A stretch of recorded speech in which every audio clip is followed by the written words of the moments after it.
The lattice method is another way of multiplying two numbers. So what you can do with the lattice method is write the digits of the first number going across a row, and then the digits of the second number going down in a column, and we're spacing them out so that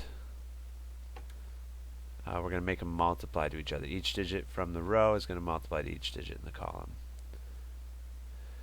Before we start making that multiplication happen, we're making some boxes.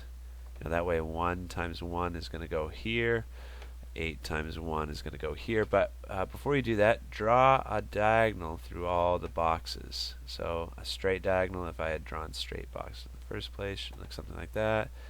This one should look something like this. From here, here, and then from here goes here. Okay, because what you do is when you multiply, let's start with 1 times 1.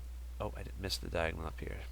1 times 1 makes 1, and I put a 0 up here because there's no digit in the tens place after that multiplication. 8 times 1 makes 8, with a 0 up here. 8 times 1 makes 8, there's no result, and there's no digit in the tens place after we multiply. But down here, 8 times 6, that makes 48, so the 4 goes up in the top left triangle, because that's the result of multiplication. 8 times 6 makes 48. 6 times 1 makes 6, so the 0 up here. 8 times 4 makes 32. Another 32. And then a 4 and a 0. So you can see how drawing the box at the beginning carefully is important.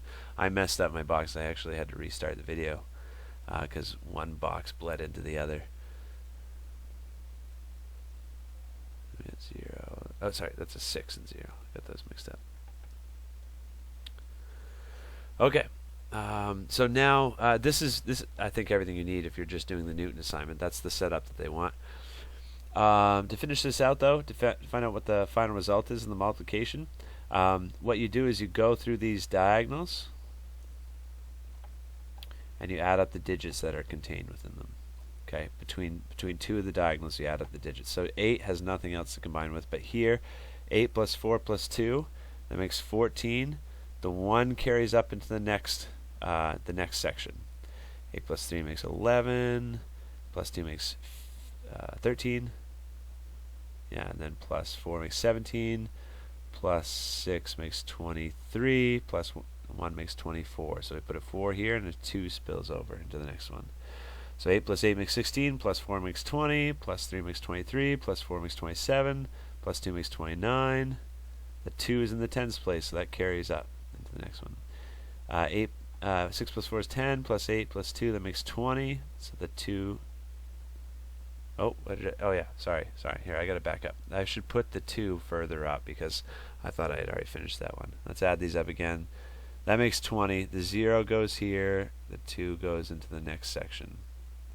So our final answer are these digits that we just wrote on the outside.